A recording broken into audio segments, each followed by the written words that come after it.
This is review problem number 3 from assessment 5. They want us to solve the triangle, and you can see that this is a side angle side problem, right? Side angle side. Now, if we have side angle side, are we able to use the law of sines? Well, we know the law of sines has to do with side A over sine A, B over sine B, C over sine C. Well, if you notice, we don't have an angle opposite of 23. We don't have an angle that's opposite of 7, and we don't have a side that's opposite of the angle of 78. So law of sines doesn't do us much good here. Side angle sides when we're going to use law of cosines. Because law of cosines, they have these labeled E, D, and F. I can change these real quick and just say, let's label this A, let's label this B, and let's label this C. So when I change that, that's little a, this is little c, and this is little b. Now remember, there's other versions of the law of cosines.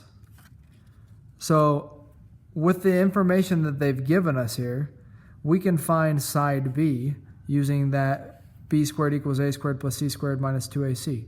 So we're going to say b squared equals a squared, which is 7, plus 23 squared minus 2 times 7 times 23 cosine 78, which is really just b equals the root of all that.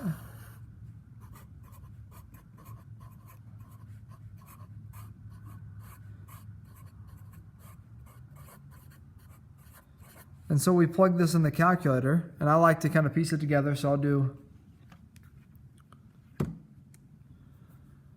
7 squared plus 23 squared, and I'll say minus 2 times 7 times 23 times cosine 78. And then I'm going to do the square root of all that. I think I'm going to round it to 1 decimal place. So that means that B, side B, is 22.6 for a length. So now we know side B, we know all 3 sides. The only thing we don't know is the angles for the other 2 sides. Now, here's the cool part about once you use the law of cosines. Now you can just use the law of sines to find everything else. So let's go ahead and do that. Let's use law of sines from here on out. So once we have that side opposite, we can use law of sines, right? Side opposite the angle. Because now we can just say 22.6 divided by sine 78 equals, let's find angle A. So we're going to say that that is going to be 7 over sine of big A. Cross multiply here. We get 22.6 sine A equals 7 sine 78.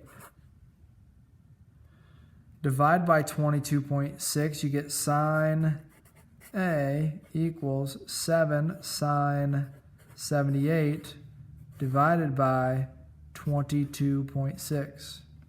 Do the inverse, and A is going to be the sine inverse of 7 sine 78 over 22.6. Plug that in the calculator.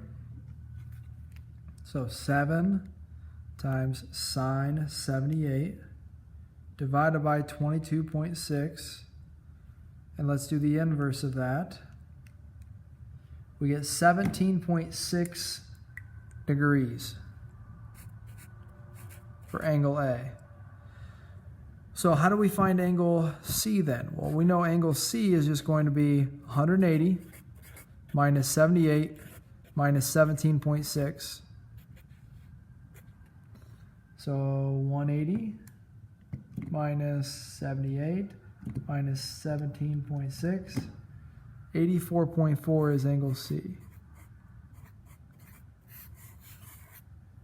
And now we've solved the entire triangle. And we solved it starting with law of cosines because we were only given side angle side. But once we got the side that was opposite of one of our angles, we could use law of sines.